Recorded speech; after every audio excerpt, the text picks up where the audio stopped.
இன்றைக்கு 7/8/2024 அன்று பதிவு செய்கின்றேன். என்னுடைய நினைவுக்காக கடந்த சில நாட்களாக இல்லை, ஒரு அனுபவத்தை நான் பெறுவனும். ஒரு விஷயம் என்னங்கிட்டிருந்து எல்லாமே இப்போ எல்லா விஷயங்களிலும் யார் அனுபவப்பட்டிருக்கிறார்களோ அதெல்லாம் நான் பொய் என்று சொல்ல தயாராக இல்லை. ஆத்மபோதம் கேட்கும்போதும் சரி, தத்துவபோதம் கேட்கும்போதும் சரி, தம்மபதம் கேட்கும்போதும் சரி, 108 உபனிஷத்துக்களில் எந்தெந்த உபனிஷத்துக்களை கேட்கும்போதும் சரி, யத்பவாசி தத்பவசின்னு வச்சுக்கலேன், எண்ணுகிறபடி ஆகிற இப்படி ஒவ்வொன்றையும் அனுபவப்பட்டிருக்காங்கல்ல. இந்த அனுபவங்களெல்லாம் பொய்யா என்று நான் பேச விரும்பவில்லை. ஏனென்றால் அவர்கள் பட்ட அனுபவம், அதில் பொய்யான அனுபவங்களெல்லாம் இருந்ததாக உணர்கின்றேன். யார் அந்த பொய்யான அனுபவத்தை யாரெல்லாம் சொல்லியிருக்கிறார்களோ அவைகளெல்லாம் அழிந்து விட்டன. இப்போ திருக்குறளோடு வந்த பல ஆயிரக்கணக்கான இலக்கியங்கள் காணாமல் போய்விட்டது, அழிந்து விட்டது என்று சொல்லுகிறார்கள் போல. அதே மாதிரி காந்திஜியோடு பிறந்தவங்கள்லாம் எல்லாரும் அவங்க வாழ்ந்த வாழ்க்கை நமக்கு இப்போ தெரியாது.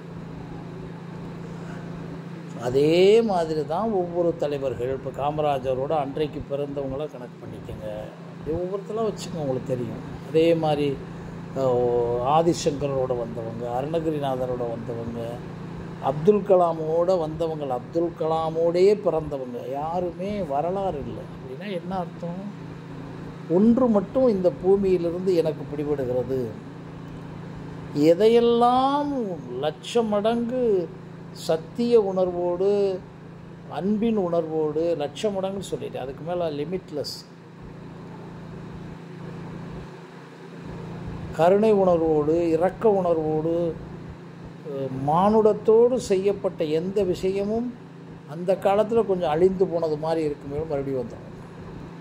உதாரணமாக ஜெயிலில் இருக்கும்போதே ஒருத்தர் தன்னுடைய தூக்கு தண்டனை தெரிந்த நாள், தெரிந்த வினாடிக்கு முன்னால் வரைக்கும் படிச்சுக்கிட்டு இருக்கார். நிறைய வரலாறு இருக்கும், இன்க்ளூடிங் அறிஞர் அண்ணா, சேகுவாரா.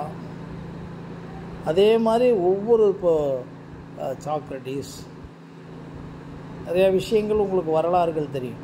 எது நின்றுச்சு, எது 3 காலமும் நிற்கிது அப்படின்னு சொன்னால் அந்த 3 காலமும் நிற்கக்கூடிய ஒரு விஷயமாக நாம் நினைக்க வேண்டும், நாம் பேசணும், செயல்பட வேண்டும் என்று மட்டும் உறுதியாகவே ஆயிடுச்சு. இப்போ மைண்ட் செட்டப்னு சொல்லக்கூடாது, என்னுடைய இருக்கக்கூடிய பிரெயின் செட்டப், அறிவின் செட்டப், ஆற்றலின் செட்டப்னு சொன்னால் தான் எனக்கு தெரியும். அந்த செட்டப் என்ன இருக்குன்னா, இதுதான் உண்மை. இப்போது தீ சுடும் என்பது உண்மையாக எல்லாருக்கும் தெரிஞ்சது மாதிரி நமக்கு என்ன தெரியுதுன்னா, எல்லா மனிதர்களும் பிறந்து கொண்டே இருக்கிறார்கள். நிறையா வேதாந்தங்கள் வந்துருச்சு, எல்லாமே பகவத்கீதை வந்துருச்சு. ஏன் எல்லாருமே ஒரு முகமது நபியாவோ இயேசுநாதராகவே ஆக முடியலை அப்படின்னு பல தடவை கேட்டேன். சுவாமி விவேகானந்தர் கேட்ட 100 பேர் ஏன் வரலை இன்னைக்கு வரைக்கும்? அவர் கேட்ட காலம் எப்போ? இப்போ ஏன் அதுக்குள்ளே இவங்க வரலை அப்படின்னு கேட்டு பார்த்தா வரலை. சரி, ஏன் வரலை அப்படின்னா அதுக்கு நிறைய காரணங்கள் சொல்கிறாங்க. பட் என்னுடையக்கு தெரிஞ்ச விஷயம், அந்த வேதாந்தத்தில் இருக்கிறது மாதிரியோ அல்லது மெய்ஞானத்தில் இருக்கிறது மாதிரியோ 100% அல்லது 1000% அல்லது 1,00,000% உண்மையை இறுதி உண்மையோடு வாழ்வதற்கு தெரியலை அல்லது புரியலை அல்லது தெரியாமல் ஆக்கப்பட்டாங்க அல்லது புரியாமல் ஆக்கப்பட்டாங்க, எப்படி வேணாலும் வச்சுக்கோங்க. ஆனால் அது பிடிபடுறதுக்கு மிகப்பெரிய அனுபவம் வேண்டி கிடக்கு. கடைசியில் சரி, இந்த அனுபவம்னா என்ன கிடைக்காதா? இப்போ என்னுடைய அனுபவம்னா மெய்வருத்த கூலி தரும் என்பது மட்டும்தான் என்னுடைய அனுபவமாகவே இருக்குது. சரி, அந்த கூலி எப்படி அப்படின்னு சொன்னால், அந்த கூலி வர்ற விஷயம் வருமா வராதா அப்படின்னா அதுவும் தப்பிச்சு வர்றது மாதிரி இருக்கும். நம்ம உணர்வு எப்படின்னா, இறப்பு என்பது உண்மை, இறப்பு நடக்கட்டும், அது மேலே ஒன்றும் செய்ய முடியாது. நம்ம என்றைக்கு இறப்பு வந்தாலும் நம்ம என்ன செய்ய முடியும்? இப்போ நமக்கு இப்போ வயது 69 ஆகிருக்கிட்டு இருக்கு. அப்போ அது போய்கிட்டே இருக்கும்போது வயதனுடைய அனுபவத்தை பார்த்துக்கிட்டு தானே இருக்கும். உடலால் தான், மனதால் கொஞ்சம் ஸ்ட்ராங்காக இருக்கும், ஆனால் உடலால் மற்ற விஷயங்கள்லாம் சிதையலை. அப்போ ஒரு குறிப்பிட்ட காலத்துக்கு ரமணர் இருந்தது மாதிரி, சாய்பாபா இருந்தது மாதிரி, ஆதிசங்கர் இருந்த மாதிரி நம்ம இறந்துருவோம். அப்போ இறப்பின் மீது பயமா என்றால் பயம் இல்லை. இறப்பது என்பது உண்மையான கன்ஃபார்ம். சரி, அந்த இறப்புக்கு முன்னால் அப்புறம் என்ன, இப்போ ஏன் இறக்க மாட்டேங்கன்னு பல தடவை கேள்வி கேட்டு பார்த்துருக்கேன். ஏன் நீ சாக மாட்டேற? நீ உண்மையிலே நீ இருந்து உனக்கு ஒன்றும் நடக்க போகிறதில்ல. இந்த உலகத்தில் உன்னையத்தான் ஒரு பெரிய சிலை கட்டி வாழ்வோம், அதெல்லாம் தெரியும், கிடையவே கிடையாது அப்படின்னு தெரியுது. ஆனாலும் எப்படி வாழணும்? அந்த ஒரு இடத்துல தான் நான் இவர்கள் இறைவன்றாங்க, கடவுள்ன்றாங்க, சக்தின்றாங்க, பராசக்தின்றாங்க. ஒரு இடம் எனக்கு பிடிபட்டுச்சு. என்ன இடம் முடிச்சேன்னா, சாக முடியாது. தற்கொலை பண்ணுறது ரேர் தானே. நம்ம அறிவோடே சாக முடியாதுன்னு நினைக்கிறோம்.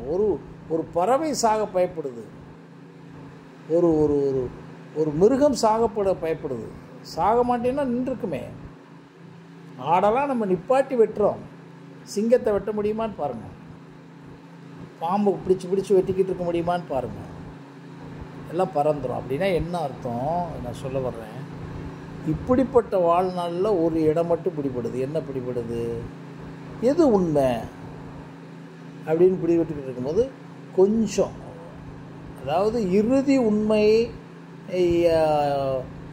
உண்மையாகிய ஒரு ஒன்றின் மீது, ஒன்றை பற்றி இறுதி உண்மை. இப்போ இறுதி உண்மை நமக்குடைய மனிதனாக இருக்கும்னா குழந்தை, அப்புறம் வரிசையாக வந்து இறப்பு, இறுதி உண்மை தெரிஞ்சிச்சா?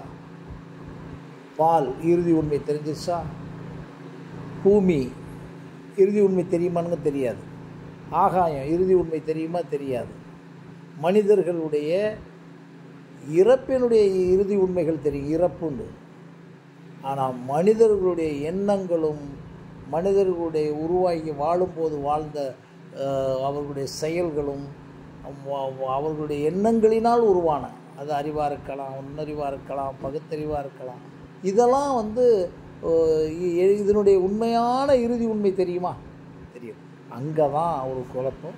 இந்த இடத்துல தான் நான் புரிஞ்சேன், இப்படிப்பட்ட மாபெரும் யாராவது ஒருத்தர் அல்லது 2 பேருக்கு தான் இந்த இறுதி உண்மைகளை ஓரளவுக்கு தெரிந்தவர்கள் வாழ்ந்தது தான் நமக்கு கிடைச்ச மெய்ஞானம், விஞ்ஞானம். அதை பிரிச்சுக்கோங்க. அது இன்றைக்கி இருக்கக்கூடிய இணையதளம் வரைக்கும் வச்சுங்க. அப்போ ஏன் எல்லாரும் இதை புரிய முடியாத ஒரு நிகழ்வு. இந்த நிகழ்வு இவன் உருவாக்காத நிகழ்வு. பாருங்களேன், மனிதனுக்கு மட்டும்தானே எண்ணம் ஏற்பட்டுச்சு, அறிவு ஏற்பட்டுச்சு. இப்போ what happen to every animals, every birds, every insects? எண்ணம் உருவாகலைன்றோம், ஆனால் அறிவு இருக்குன்றோம். இப்போ இதெல்லாம் ஏன் நான் குழப்பமாக சொல்ல நிற்கணும்னா, இப்போ நாம் வாழ்கிற வாழ்க்கையில் எதெல்லாம் நமக்கு உண்மையானதுன்னா, ஒரு விஷயம் பிடிபட்டது. எதெல்லாம் உனக்கு அமைதி கொடுக்குறதோ, எதெல்லாம் உனக்கு சாந்தத்தை கொடுக்குறதோ, எதெல்லாம் உனக்கு அமைதி தான், சந்தோஷம், மகிழ்ச்சி, அந்த அமைதி கிடைக்கிற விஷயமும் எதுவோ அதுதான் நமக்கு உடலுக்கு, மனதுக்கு, அறிவுக்கு, மனச்சாட்சிக்கு, எல்லாத்துக்கும் அமைதி கொடுக்கணும். இந்த அமைதி கொடுக்கும்போது தான் அதை இன்றைக்கி பிரெயினில் beta level, delta level, alpha லெவல்னு போகிறாங்க.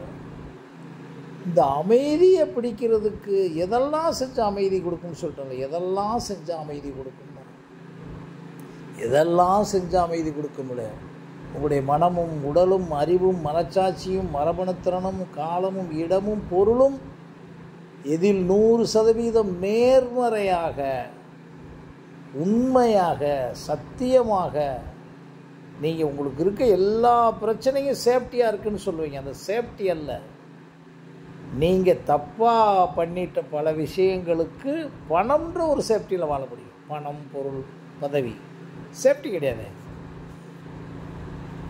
அப்போ அது என்னடா? சரி, அதோடு நம்ம இந்த உலகத்தில் அமைதியை கிடைச்சா என்னன்னா, அந்த அமைதியிலிருந்து, உண்மையான அமைதியிலிருந்து ஸ்பார்க் ஆகக்கூடிய அந்த ஹாப்பனிங்ஸில் கிடைக்கக்கூடிய விஷயங்களை செய்தால், அதே இல்லாமல் பிளானிங்கிலேருந்து ஏதாச்சும் ஒன்று கிடச்சி செஞ்சான். இப்போ உதாரணம் உட்காந்துட்ருக்கோம், சாப்பிடும்போது தானே ஜீரணமாகி எக்ஸ்கிரீட் ஆனான். ஆனால் ஜீரணம் பண்ணுவதற்கே மாத்திரை சாப்பிட்டான், சிஸ்டமே போயிடுது இல்லைங்களா? இது மாதிரி இயற்கையினுடைய ரகசியத்தை பார்க்க இந்த அனுபவத்தெல்லாம் ஏன் அங்கங்கே சொல்லிக்கிட்டே வர்றேன்னா, உலகத்தில் இருக்க ஒவ்வொரு அணு அணு அணு அணு ஆன விஷயங்கள், இயக்கங்கள், உயிர்ப்புகள், உயிரினங்கள், மனிதர்கள், இது வெளியே தெரிகிறது. அதுக்கு பிறகு எண்ணங்கள், அறிவுகள், மனச்சாட்சிகள், மெய்ஞானங்கள், உச்சரிக்கப்பட்ட அனைத்தும் விஞ்ஞானங்கள் அத்தனையுமே இந்த உலகத்தில் வந்துக்கிட்டே இருக்குது. இப்போ இணையதளம் வந்திருக்கு பாருங்கள், அலைபேசி வந்திருக்கு, கொஞ்சம் வருஷத்துக்கு முன்னால் நினச்சி பாருங்கள். மல்டிப்ளை ஆகிக்கிட்டே இருக்குது. ஏதாவது ஒரு மனிதர்கள் வந்துருக்கு. எல்லாமே நடந்துக்கிட்டு இருக்கு. எல்லாமே நடந்துக்கிட்டு இருக்குது உண்மையானா, நான் உண்மை சொல்கிறேன், எல்லாமே நடந்துக்கிட்டு இருக்குது உண்மை. எல்லாமே கரெக்டாக ப்ரோக்ராமிங்காக தான் நடக்குது. எல்லாமே தீர்மானிக்கப்பட்ட தீர்மானங்கள்ன்றதுல குழப்பமே இல்லை. ஆனால் இந்த தீர்மானங்களையெல்லாம் உணர்றதுக்கு முடியுமா? எத்தனை 100 வருஷம் பிறப்பெடுக்கிறது. சரி, இப்போ நம்ம உணரலாமா அப்படின்னு பார்க்கும்போது தான் நான் இவ்வளோ சொல்லி வந்தது. உணர்ந்துக்கிட்டே இருக்கலாம், எதையும் உணர்ந்துடலாம். அதில் ரொம்ப தெளிவாக இருக்க வேண்டியது sensitivity of self, sensitivity of others. அடுத்தவங்களுடைய உணர்வுகளை பயங்கரமாக இருக்குது. அந்த ஒவ்வொரு மனிதனும் தனித்தனியாக படைக்கப்பட்டிருக்க விஷயத்தை பார்த்து அவங்க இயங்குகிற விஷயத்தை பார்க்கும்போதே என்ன ஒரு இது என்ன சயின்ஸா, இதில் மெயிங்க நமக்கு கிடையாதே. ட்வின்ஸாக பிறக்கிற குழந்தை கூட மாறி இருக்கு.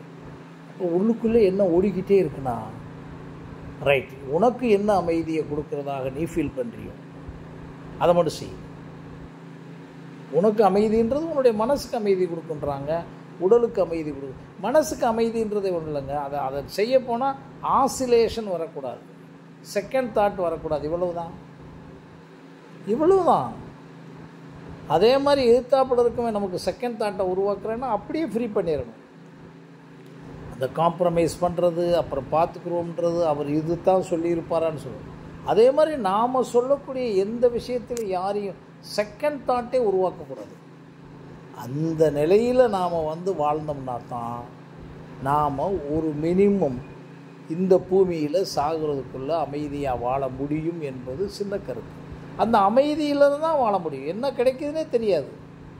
என்னுடைய அனுபவத்தை என்ன கிடைக்குதுன்னே தெரியாது, என்ன நடக்குதுன்னு தெரியாது. ஒரு 7-8 நாட்களாக என்ன நடந்துச்சுன்னு சில விஷயங்களை பதிவு பண்ண முடியலை. ஆனால் அந்த 7-8 நாட்களும் ஒவ்வொரு நொடியும் அப்படியே பண்ணி, அப்புறம் திடீர்னு ஒரு நிகழ்வு வருது. அந்த நிகழ்வு நம்மளே பிளான் பண்ணாத நிகழ்வு. அஸ்வர் ஃபிசிக்கலாக ஒரு நிகழ்வு நடந்தது. ஒரு ஸ்கூலுக்கு போய்கிட்டுருக்கேன். அந்த ஸ்கூலுக்கு சில குழந்தைகள் வந்துக்கிட்டு இருக்காங்கன்னாங்க, அப்புறம் வரலைன்றாங்க, அப்புறம் கொஞ்சம் தான் வருதுன்றாங்க, அப்புறம் கொஞ்சம் பேர் தான் பே பண்ணுறேன்றாங்க. அதெல்லாம் எனக்கு தெரியாது. ஆனால் நான் போய்கிட்டே இருக்கேன். என்னுடைய எண்ணம் இந்த ஒரு கணக்கு இருக்குது, அந்த கணக்குப்படி இந்த மாதங்கள் உள்ள விஷயங்களை செய்யலாம்னு நினச்சிக்கிட்டு இருக்கேன்.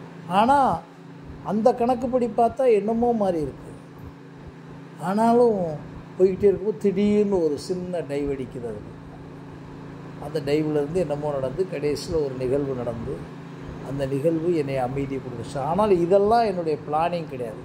அப்போ ஒன்று மட்டும் தெரியுது, உனக்கு அமைதி கொடுக்கக்கூடிய, உன்னுடைய சுயத்திற்கு அமைதி கொடுக்கக்கூடிய, உனக்கு ஆற்றலுக்கு அமைதி கொடுக்கக்கூடிய, உன்னுடைய காலத்துக்கு அமைதி, எதை வேணாலும் நீ அமைதி கொடுக்கக்கூடிய ஒன்றை நோக்கியே இரு.